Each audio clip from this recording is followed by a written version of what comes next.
Dana, can you hear us? Yes, I can. Oh, great. Dana, we will try to have Q&A session afterwards as well. I hope you can hear us loud and clear. So, Dana, feature management using feature flags. You can kick off. The floor is yours. All right, thank you so much. You're All right, welcome. well, welcome everybody. My name is Dana Luther, and while I am very sad that I cannot be there in person, I'm very grateful for the technology that is enabling me to join you there today. That said, welcome to the session on integrated feature management using feature flags. So what are we going to do today? Odds are you have already used feature flags at some point in your career, even if you didn't realize it at the time. By the end of this session, you'll be using them deliberately and effectively.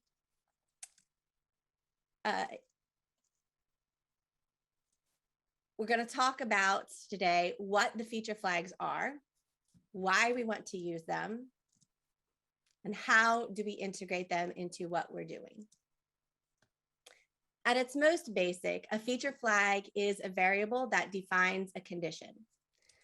So, of course, no definition would be complete without a big old Wikipedia version of the definition.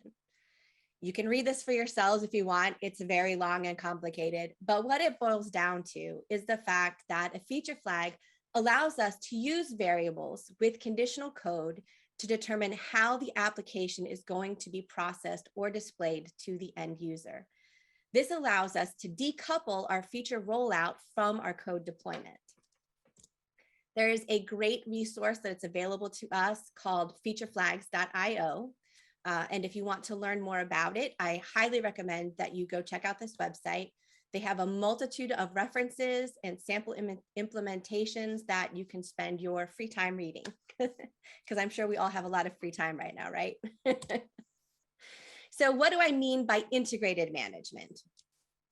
Well, integrated management means that we have defined the conditional such that we don't need to update the code base in order to switch the features. This way we can avoid feature branches popping up. There's many ways to accomplish this type of integration, and I'll get into that further as we go along, but just remember that that is our goal. Note, this does not mean that you should avoid development branches and using pull requests. Absolutely, you should still do that. But in an ideal world, everyone would be working off of the same shared code base. Because if you've ever worked in a situation where requirements are rapidly changing or the project is moving in multiple directions simultaneously, you will have felt the angst that can set in when you realize that you have way more branches in action than you know how to adequately display and test. And unfortunately, it does not take much to end up in such a situation. So let's take a look at a super contrived example of feature branch misery.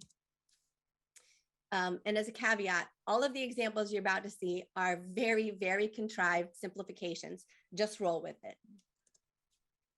So we'll start with a very simple project. We've been requested to output the string hello world in our application.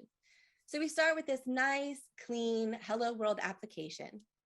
We've made this commit so that we can add our index file and we push that to our origin branch for all of our coworkers to see. So far, absolutely straightforward, no problems or complications. So while we're off getting coffee, team 2 is tasked with adding a UI to the application, but they want it to be optional for various reasons. So they make a branch and begin developing a web interface around it. And thus we now have our fancy hello world display. Yes, again, this is a very, very contrived example, but it's been committed to the fancy branch and now it's been pushed to origin. However, while they were working on this new feature, team 2 had a disagreement about what the UI should best be displayed as. So they've decided to develop 2 different fancy UI options, which now requires yet another branch. And that's how we have the even fancier hello world display. Back at the original camp, the primary application has been evolving while our UI team has been debating as to how the front end should look. And they now know that additional requirements are going to be coming down the pipe. So they refactor their application a little bit and move their string generation into a function so that the logic can be clearly encapsulated. However, now all of the branch teams have to update with that logic. You've all been through this kind of thing before, right? So it gets merged over to the fancy branch. And then it gets merged over into the even fancier branch of things. And not long after that, the application team gets a feature request that the generated string should be time sensitive, display different output. You can imagine a million reasons that things would want to change. They don't want to start building out this time sensitive feature on master because they're not sure they're going to want to use it. So of course they set up a feature branch to track the new functionality, and we're going to call it our sleepy greeting. So based on the time of day, it's going to process the logic and respond good night instead of hello. So now, unfortunately, all of our feature branches have to be updated to see what those fancy and fancier UIs will look like with our new application logic. But they can't merge it into their primary feature branches, so they make new feature branches available. So again and again, they're merging. We've got more branches than we knew what to do with. But wait, there's still more coming down the pipe. So while all this application logic and development has been happening, the UI team hasn't been sitting still. They're still looking at ways to improve and make the fancy UI even fancier. So now, again, they have to take those changes and apply them across all the iterations of the feature branches. So it's merging and merging and merging. Meanwhile, the original team figures out that they still have to, they did change the function that returned the output, but they never changed the title. So they need to go in and fix that instead of having it be a hard-coded string. So they go in and do some more refactoring, but they have to merge it again to all of the additional features and everybody else down the pipe. So it gets to be a little bit crazy. So we've got so many branches and so many different people trying to keep track of everything.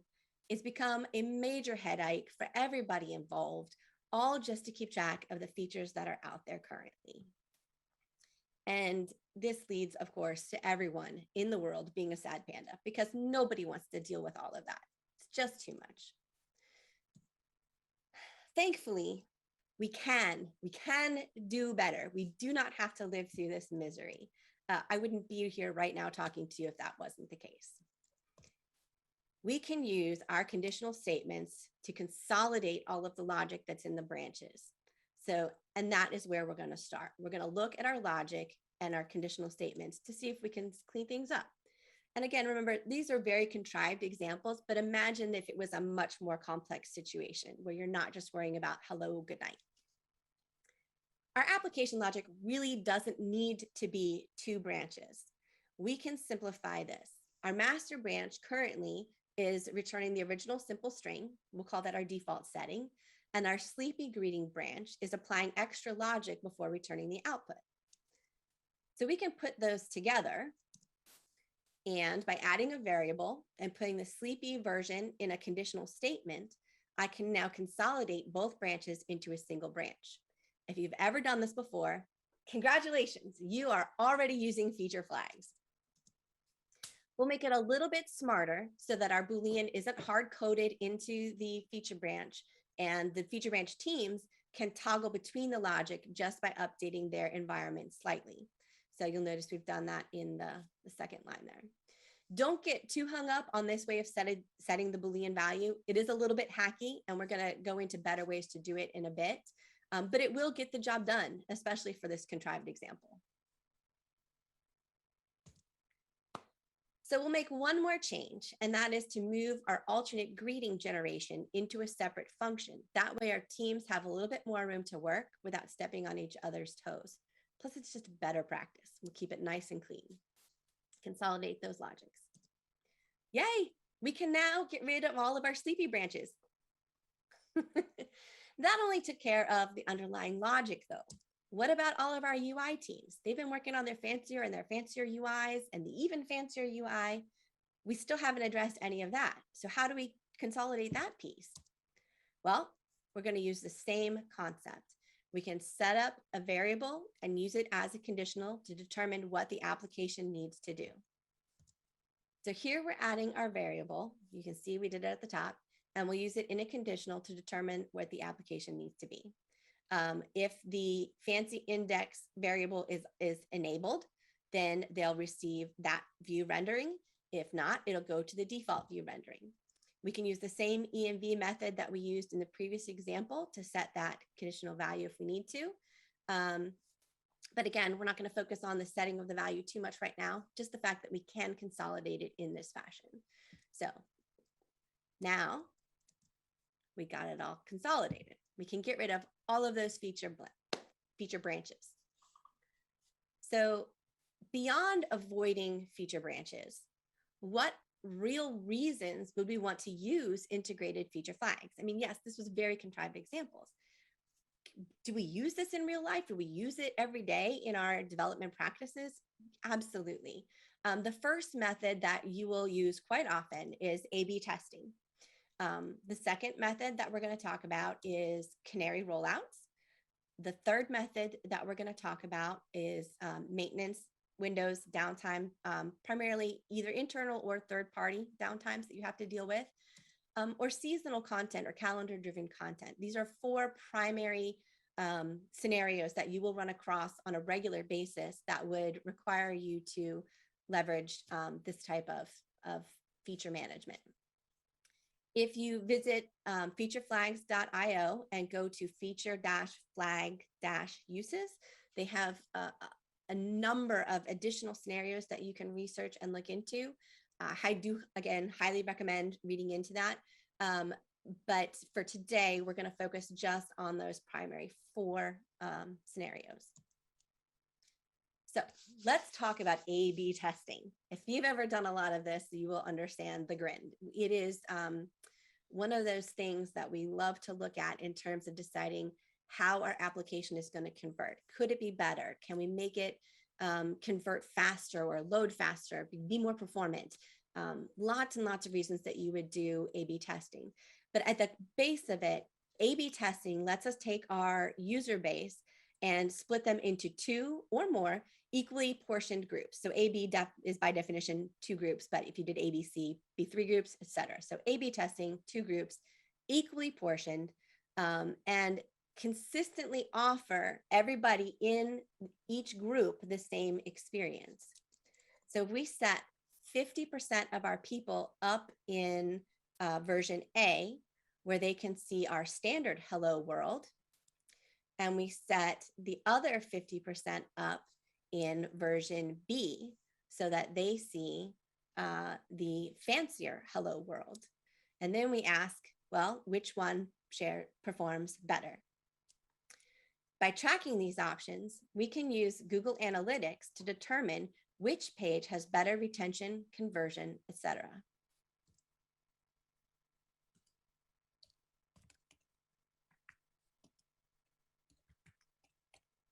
Just checking and make sure my slides are progressing.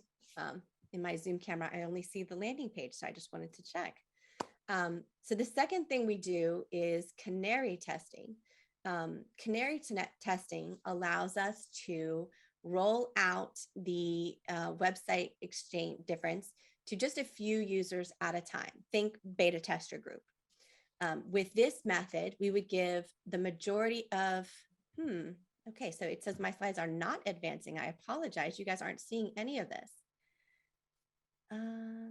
Okay. I will just see if I can fix that for a quick second here.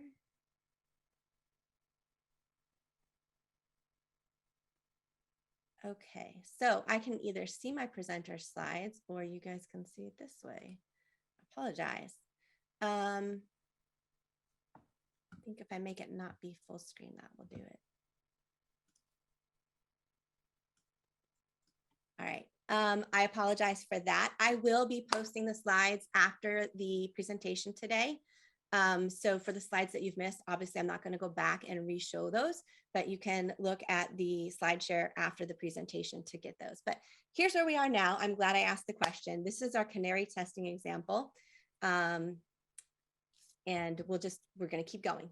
So with Canary testing, we're going to put 90% of our users into our bucket A, and then the That'll be our primary cohort, cohort A, and a smaller percentage are going to be in our cohort B. That is our alpha group that we're testing there, or our canary group. And we'll see how the feature performs for our canary group before we roll out the feature to everybody else. Just as a side note, why do they call it canary testing? This terminology comes from the use historically, where the miners would actually release a canary into the mines ahead of them to see if there are toxic gases that would affect the people that were coming. So by using this same method, we can test our change on a very small subset of people and see how it performs before we expose all of our users to the output. When we start with a small percentage in our feature version, we can gradually ramp it up so that eventually B group becomes 100% of the users and A is back down to 0. So every user is experiencing our new feature. How long do you wait before you ramp up from the 0% to 100%? I can't really answer that for you. That's going to depend upon the life cycle of your application and how you're using it. So our next scenario we're going to look at is maintenance windows. In an ideal world, obviously, we would like to think we don't have any maintenance windows to deal with, but and we'd never have to worry about downtime or third-party APIs that go out on us. However, this is a real situation that we end up having to deal with on a regular basis. So when everything is working normally, we can assign all of our users into the normal mode, I can't even say that, normal mode group. And then when we experience the need to have an offline mode, we can shift all of our users into offline, and there's nobody being upset that the website isn't working properly or they're not getting weird, strange errors. We're controlling the experience that they receive. Particularly useful if we work with third-party API vendors who have a lot of volatility in their software. The final type of feature flag we're going to talk about today is seasonal content. So this is, what do I mean by seasonal? So this is events that happen on a recurring basis, either year to year or month to month, or events that, content that progresses over a course of time. So when things, as before, if they're running normally, we're going to get the normal mode. And we can have all of those users experiencing the same thing, the same cohort. But then when it's time for, say, our annual video contest to begin, then we can toggle that on for all of the users, and suddenly our website is seeing that, but we didn't have to deploy any code. It's just enabled. The user will then get the proper output instead of the normal output so that they can be ready for this experience time. So those are the 4 types in a nutshell. We've talked about all of these, but there are so many more, like I said before, to really research and get into the additional feature flag options that are out there, things you can use them for. Go check out that featureflags.io website, look at that feature flag uses link. There's so much more that we could dive into, but I don't want to overwhelm you with all of those. If you have additional suggestions, things that you think would be interesting, save those for me. I want to talk about them when we do the QA at the end, or you can tweet them at me, at Dana Luther, and I'll bring those up when we get to the Q&A piece. But again, remember to check out that featureflags.io for all of the options that they've put together. So we talked a lot about the why. Why do I want to use feature flags? But let's talk about how. Okay, so we know about these things. We want to actually use them. How do we do it? There's a number of PHP libraries that you can use right out of the box. Again, the featureflags.io has a whole page on PHP feature flag packages that you can leverage. Packages.org has just a massive number of libraries that you can choose from. The library that I'm most familiar with and that we're going to be talking today is the Zumba Swivel package. Zumba actually came up with this and they built a package specific to Cake as well as their vanilla package. Our office works in Yi framework primarily. So we have a package that we've created, which is Yi2 Swivel. And I'll be showing you today how to implement the Yi2 Swivel and also how to implement the vanilla Zumba Swivel. And while these are specific implementations, the ideas that you see and how we use them should convey to any of the other types of feature management packages that you might come across. So hopefully you'll all leave here experts at swiveling. So a key concept that we need to understand as we're talking about the feature experiences with feature flags is the idea of the user experience group or a cohort. So that's identifying people who share the same experience of an application the same way in a consistent manner. That becomes our cohort. In Swivel implementation, they handle this by assigning users to buckets. So each time a user visits a site, they get assigned to one of the buckets. And every group of users that is in the same bucket experiences the site in the same way. So we call that group a cohort. By splitting our users into 10 even buckets, we then know that each bucket refers to 10% of our site traffic. And that'll be very useful information to leverage as we're going on. The user's bucket identifier is stored at the session level. So as long as the user remains, they'll have the same bucket and the same consistent experience while they're navigating our website. As we assign those buckets into groups, we can then create larger cohorts for testing each of our features on our website. So for an A/B test, for example, we would put 5 buckets into each of the cohorts. So that would give us 50% of the users in cohort A experiencing feature A, and the other 50%, so buckets 6 through 10, would be cohort B experiencing feature B. If it were Canary Release, we would use buckets 1 through 9 as cohort A, and buckets 10 is feature B, cohort B. Or, pick any number you want, but just assign one bucket to be your canary group and the rest of the buckets to be the primary group.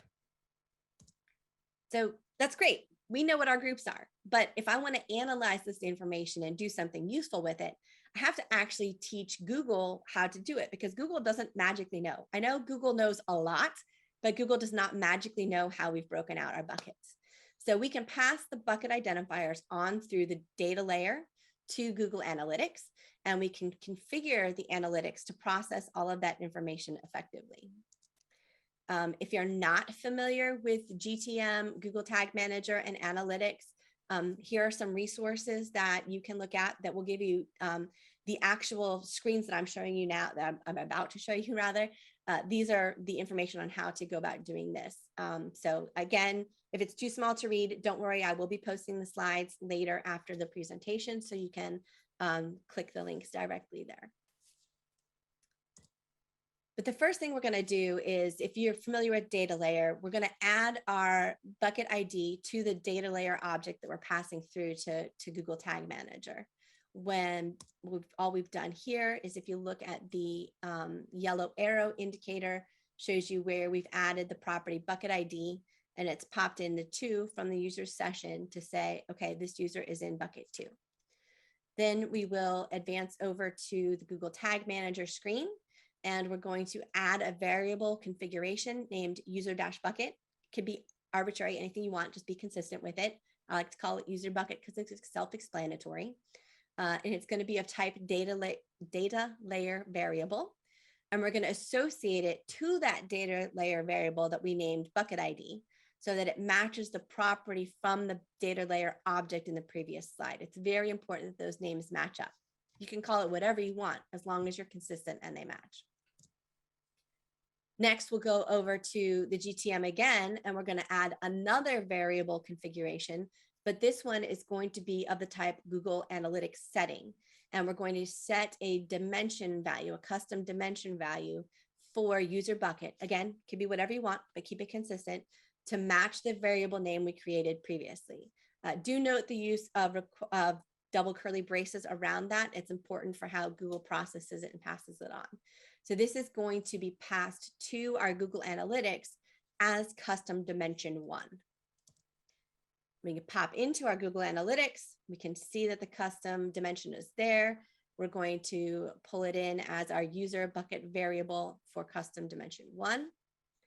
And once I have that piece entered, it allows me to create a segment in my Google Analytics that will identify just the users who match those particular bucket identifiers. So I can create a one of or is one of segment group for A, which has anybody who's in bucket 1 through 5, and group B who for anybody who is in buckets 6 through 10. Or, and that would be good for if I'm doing A/B testing particularly.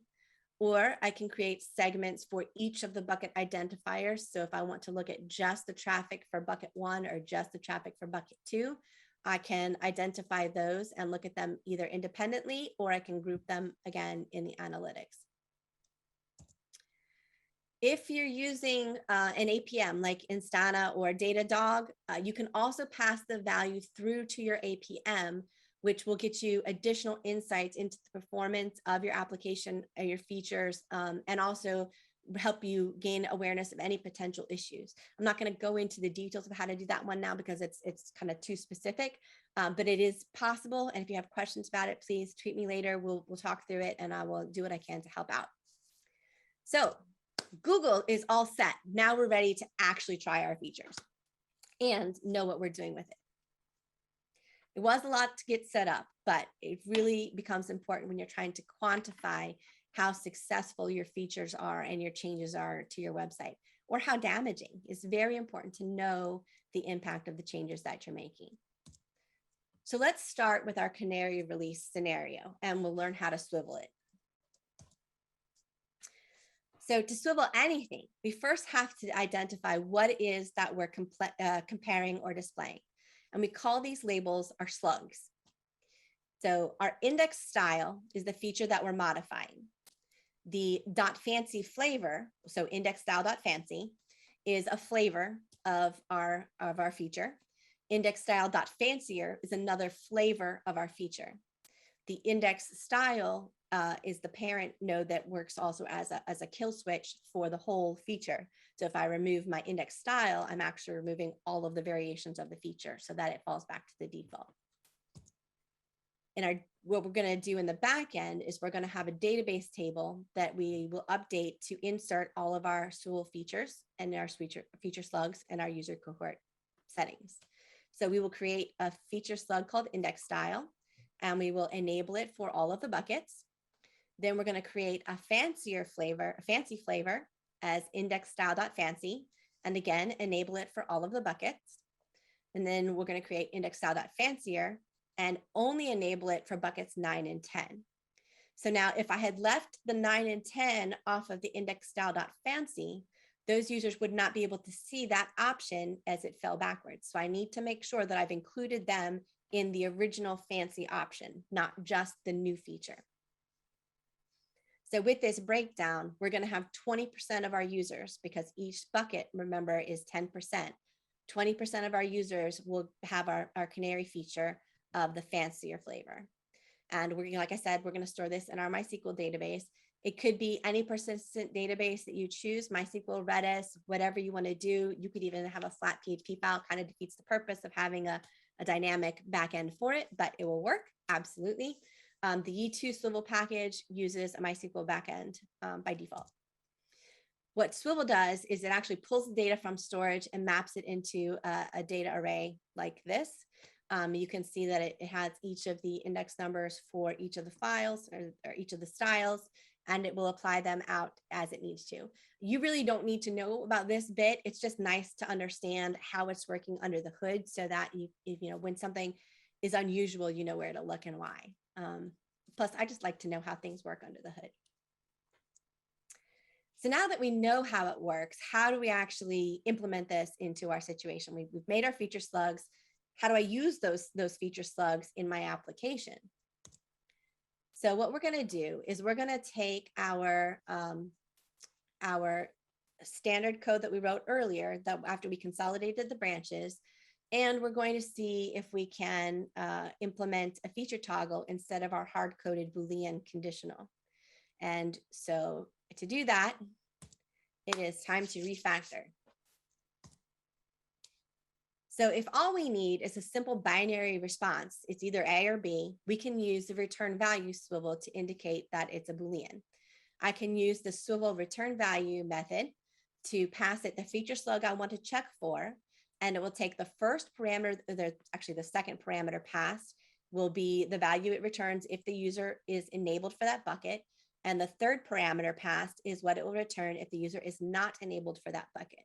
So when I do a Swivel return value for index_style.fancy and pass it true, then false, my users who are all in the bucket are going to get true, and they will then see the fancy rendered index. So, but what if I want to be even a little bit more refined than that? So I have index style as my default. I have index_style.fancy as my current preferred UI, and I have index_style.fancier as my Canary release that I want to roll out. It's a little bit more than a Boolean itself can handle. So we're going to actually turn and swivel it a little bit differently. We're going to build out a more complex swivel for the index style feature that will actually provide multiple experience options from the same code base. Swivel is going to traverse through the options that were provided until it finds a match for the user. So it'll check first for index style. It will have identified that index style is the parent node that we're checking for, the slug we're checking for. It'll check the fancier, so index_style.fancier behavior, and see if the user is enabled for that. And if so, it'll return index fancier. The next thing it's going to check is whether the index_style.fancy is enabled for the user. If it hasn't already found a match for them, then it will return index fancy. If neither of those match, then it will return the default index behavior. So it just plugs through them one by one in the order that you defined them to determine how it's supposed to handle the response. So by setting it up this way, we've now got it set up to where 80% of our users are going to get that index fancy UI, and 20%, our Canary group, are going to get the fancier UI, our option B. So, and nobody is going to get the original index default value because everybody else was matched by our fancy setting. So nobody's going to fall through. And now if I wanted to split it up a little differently, I could have done 33, 33 and left it in. Then we would have like an ABC test to see which was better. Really depends on what it is you're trying to test and how you're trying to roll the piece out. So let's take a look at how this comes across in our Google Analytics. You spent all that time setting up. Let's use that information, right? So here I'm going to look at my Canary buckets 9 and 10, to see if there was a negative impact from our release.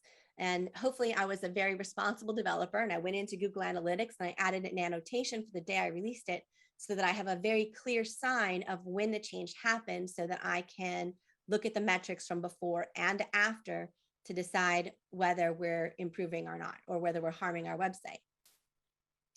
And if we're happy with it, we look at the performance of it, then we can just make some user bucket assignments, and now magically everybody's going to be there. I didn't have to push any code. I'm just making a database backend change.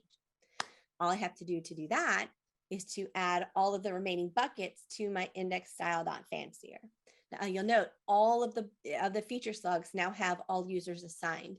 That way, if it needs to fall backwards, it can gracefully do so, and nobody's suddenly with just the plain index instead of the index fancy fallback option. Don't know what's happening there. All right. So once that's done, my swivel branch will activate, and the fancier flavor for all of the users, nobody falls back to either of the others. And yes, you do still have that code base sitting in your application. Yes, it is still there. At some point in the future, you are going to want to go back through and clean that out, just like you would do any other cleanup when you had a static conditional in there. But you want to wait until there's no chance that you're going to want to roll back and revert to the previous incarnation of the site. The worst thing you want to do is be too quick on removing that stuff and then find out that even though it looked like things were converting well, you've actually damaged traffic. So our contrived example is, it's okay. Doesn't really seem very impactful, right? Let's take a more real world example. So using a Canary release for a very drastic change, such as we're looking at here, gives you the ability to pull it back in before you've committed all of your users to this experience. We relaunched our ISI website back in late 2019. We did not go by halves. If we had pushed the updated UI and it hadn't performed, we would have had to revert things back pretty quickly. And by having everything controlled by a swivel feature, we have the ability to do that. obviously not named index style fancy and fancier, but you get the idea. All right, so that was a Canary Release. What about a simple A/B test? Simple relative term, right? Could be as complex as you want it to be. So to do an A/B test, we're going to define our feature slug and flavor just like we did before. This time, we're going to talk about our greeting, our sleepy greeting, either hello world or good night, right? So greeting is the feature that we're modifying. Sleepy is the flavor that we're trying to check for. The greeting slug itself, so the parent node, is the kill switch. By removing that slug, we turn the entire Swivel feature off. So in our database, the same way we looked at it before, we're going to insert our primary parent slug greeting and assign it to all of our users. Then we're going to assign greeting.sleepy, our B version, and assign it to just half of the users. That way, there's always a fallback because we always want to make sure there's something available. Everybody gets a greeting, but 50% of the people will get the sleepy greeting. And for those of you who want to see it in an actual, MySQL format, it would look like this in your database table. It's just pretty straightforward. These are all of the slugs that we've created so far in our presentation today. And when Swivel pulls them from the backend system, it maps them into its array like this, and it knows where everybody needs to be assigned. Again, you don't need to worry about that too much. It's just good to understand how it works. And if you decide to make your own package based on Swivel that is for something else, then you're a leg up on getting started with that. So let's look back at our consolidated greeting. So we have our built-in conditional. We've made it a little bit dynamic because it's pulling from the environment variable, but really it's pretty hard coded in there. So what we need to do now is time for refactoring. I always love refactoring, makes me happy. All right, so we're going to keep our sleepy greeting function just the way it is, but we're going to add a new function for loading the vanilla Swivel component. So we're going to say get Swivel for user and use that to look at the session bucket for the user and get our Swivel loader. Then we're going to use the same syntax that we used earlier for the sleepy canary or for the Canary release of the UI to determine which string gets used to the UI. So we're gonna swivel through all of them, not do the quick return value because we have multiple options here. But this time we only have the default behavior and one option. So we're going to swivel for the feature greeting. We're going to check for the behavior sleepy or greeting.sleepy. And if that user has that bucket, it's going to call the sleepy greeting function. If the user does not have that bucket, then we're going to call the hello world method or response from that inline function. And then of course, execute just tells it, okay, we've finished building our Swivel, run it and return the proper response.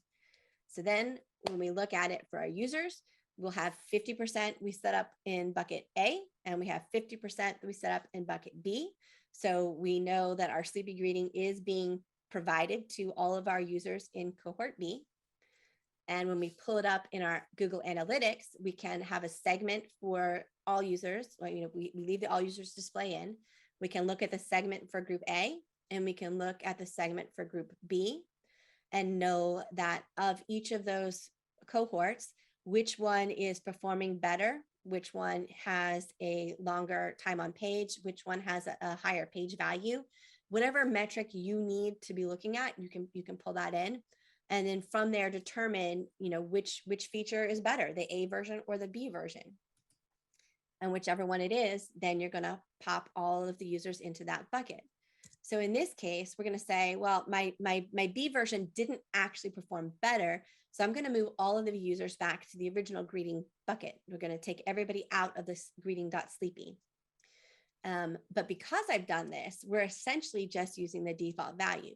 So rather than having the feature and the slug in my database, I can actually delete them all from the database, both of those slugs, and it will have the same impact as if I had them all assigned to the default top level feature.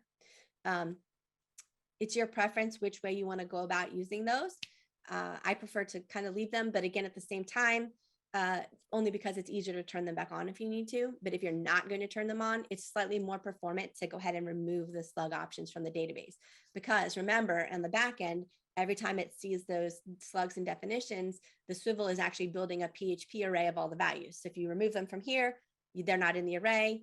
It's a quicker response for the software to understand that you're not using that feature. So with this setup where I've deleted everything, everybody's going to go in my cohort A. They're all going to get the default greeting instead of sleepy. And then we're happy with that one. But if I change my mind and I want to go back to it, all I have to do is put all of our buckets, all of our user assignments into both of those features. And now we will have all of our users getting the sleepy greeting, saying good night. If I put everybody in the greeting.sleepy, but don't assign them to the greeting slug, this is the same thing as having deleted it. Nobody is going to get the sleepy greeting with this because I've turned off the parent slug. The feature is off entirely, so nobody gets it. If you have a very extensive list of features, this is a quick way to disable all of them in one go without having to delete any of the other settings. So if you need to temporarily turn it off, this is a good way to temporarily turn it off and not have to recreate all of the settings that you have created. Again, no sleepy greetings will be issued with this particular scenario. But I want sleepy greetings. So I put them in there, I put it back. All of my users are now in cohort B. Now, with our sleepy greeting, it's not really very impressive, right? Let's take a look at a real world example of how this plays out. So one of the things we were doing back at the beginning of 2020 was trying to figure out the best way to provide important notice to our end users. So we play with, would we put it below the main block? Do we put it above the main block? Which place are people seeing it better? So this is where we use A/B testing to determine which one is better. We don't have a feature branch. We have just one set of code base. It's going here or it's going here. You could be testing the color. You could be testing the placement. You could be testing just a slight wording change, whatever it is you need to test. But you get a quick look at both of the options. You look at your analytics and you decide which one is best for your users. But again, without having to touch your code base in the end. So next, we're going to talk about the maintenance windows. This is not a lot of fun. Nobody wants to have to deal with a maintenance window. But if you've wrapped your third-party pieces in feature buckets and flags, then you can quickly handle them when they come up.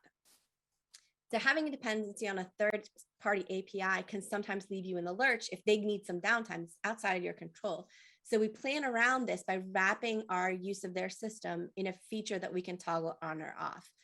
We give that feature to all of the users, and then when it needs to go into maintenance mode, we assign all of the users into the maintenance mode slug. By default, they would not be in the maintenance mode slug. That would be empty. So this way, our usual enabled application, when they're all assigned to maintenance mode, they suddenly get a user experience that we can control. So I can have a health check that sets the maintenance mode feature and fills all the buckets for it, or I can manually enter it in there if my partner lets me know that it's going to be down, etc. So again, we can control the user experience instead of leaving the users up to the whims of fate. Seasonal content, again, this is the fun part. All of our sites, on one of our sites, we have a contest that we run annually, and it progresses over the course of the months. And so the best way to keep track of that, instead of having to, you don't want to be pushing code every 2 weeks to progress a contest, or you're like, oh, well, we used this code last year. Let's go dig it out of the Git repository and pop it back in there. No, we just leave it in there. We just toggle it off. And then when they want it on, it's easy to turn it back on.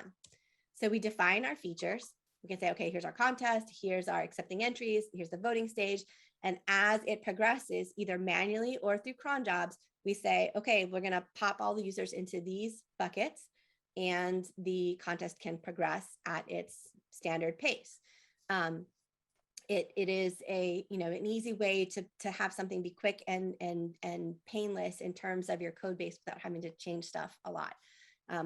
Particularly if you don't want to have people trying to, well, here's the thing is you've got to make sure that you put all of the people in all of the buckets when you're doing something like this, because you don't want half of your people getting the, hey, you can submit an entry, and the other half of your people are getting, it's time to vote, right? You want to make sure you keep all of your people in all of the right buckets as you progress.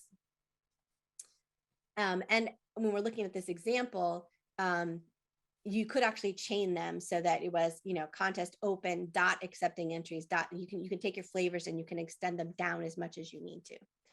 So another type of seasonal content that isn't, sort of this planned driven content is, warning messages that you need to have seasonally that come up, something that's a temporary addition to your website that you're hoping you can take back down. So, this was not a fun thing, but we had to put this COVID warning on the website last year. And so we knew we needed to have it, but we didn't want to keep it forever. So we've got it in there with a Swivel. It can come, it can go. It's sort of like an A/B test where we can use a really simple return value. If, isi.coronavirus.alert is set for these people, then return true and display this. Otherwise, return false and we won't display it. But it's on the database layer, and I'm really hoping that very soon I can toggle that off and we'll have this all go away and then we can move on. And that'll be great. So talked about it being in the database. This is the biggest thing about the feature toggles is that these can be automated. So far, I've shown you all manual implementations where we've updated the database, but we can definitely automate using all of this. We can use a cron job or systemd timers. We can have services that are running health checks that update the database, sequential API calls that go through that might trigger something to happen. So many other methods that you might automate this. So you tell me, like I can tell you all day long, here's the ones I've done, but I'm sure you guys have other ways that you can already see that you could implement this into your workflow. So if we're doing the QA thing, holler at me there or tweet at me and let me know what you think there. So many ways we could implement this. Featureflags.io, they have all of the extensive examples. I know we didn't get to talk about them yet, but I'm looking forward to the QA time. They have extensive examples and scenarios for you to consider. Just spend some time digging through it, play with it. And above all else, yeah, just play with it. The more you get in hands-on to the code, the better it will sink into your understanding and we can run with it. And so with that, I would like to open the floor to the questions if we have some. And if you need me to go back and show you some of the pre-refactored code samples, I certainly could do that. But that is where we are. So hopefully you all have learned from that. Thank you, Dana. Let's see whether we have any questions for you from the audience. Any questions for Dana? We have one. Just wait a second. We will get the mic. Just stay tuned.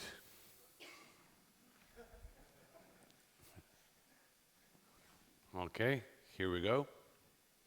Hi, Dana. Thank you for the presentation. My question was around cohorts. So your example was only based on basically numbers of users, right? 10% cohorts. What are other good ways of cohorting your users? So you could, if you didn't want to do an automated 10%, if you wanted to say, okay, I have a geolocation filter on my Nginx, and so I know what country they're from, and I want to cohort everybody from Jacksonville, Florida into cohort A, and they're all going to see this particular location-based content, and people from Miami, Florida are going to be in cohort B because they have slightly different scenario that they're going to be running into over here. Then you could do that. You could also say if you were trying to target some other specific demographic, like you knew your users' age band, so you know your users are in the, you're looking to appeal to college students. So you could base it off of the age band and build your cohorts that way. So you want to say like, this is appeal more to our 18 to 23-year-old group or our 24 to 40-year group. So those are different ways you could build cohorts. Thank you. Sure. Okay, just a second. Maybe we have some more. Yeah, we have one. Just wait a second. It's on the complete opposite side of the venue. 5 minutes later. Just a sec.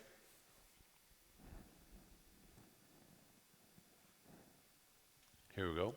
Hi, Dana. Thank you for the talk. I had a question regarding how to assign certain percentages of users to the buckets precisely, how to decide what is 10% and then assign that to the bucket one or whatever.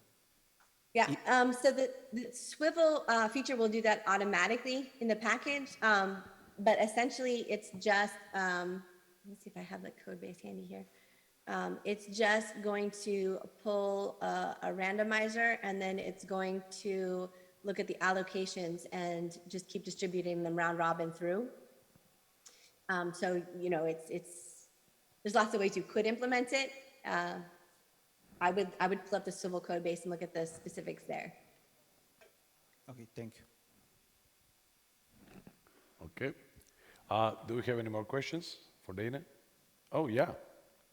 You're quite popular. Here we go. So hi, thank you for the presentation. I was wondering how difficult it is to implement feature flags on features that are overlapping each other. Not difficult. If you can figure out how to,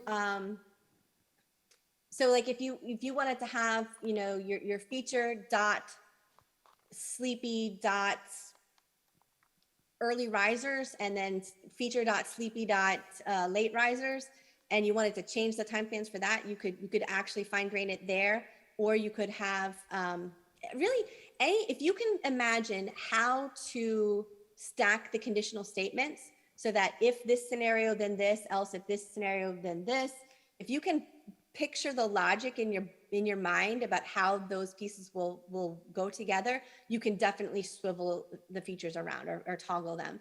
You can definitely nest them. So if you're in this scenario and then you want to throw some different options in here, you can do that. If you give me a more specific example, I'm happy to see if I can step through the build of it. Well, I can't give the exact example, but let's say that we have a complex application that multiple teams are working on different features, but the parts of that the features overlap, and if they don't separate their changes, I mean, I think that they would make a lot of mess to each other, and on those small overlapping parts, I don't really see how the flags can help us avoid those conflicts. Yeah, if they are very divergent, that will definitely be a problem. It's going to depend on the coordination between the two teams to say, we're protecting this particular block with this feature check, and then it's going to be communication between the two if we have this option or this option. But if you're both working on the literally same exact pieces of code that overlap, it would be tricky. There still will be uses for feature branches, but we want to try to narrow it down where we can. Okay, thank you. Okay. Any more questions? I think not. That's it. Thank you, Dana. Thank you very much. Thank you. Enjoy.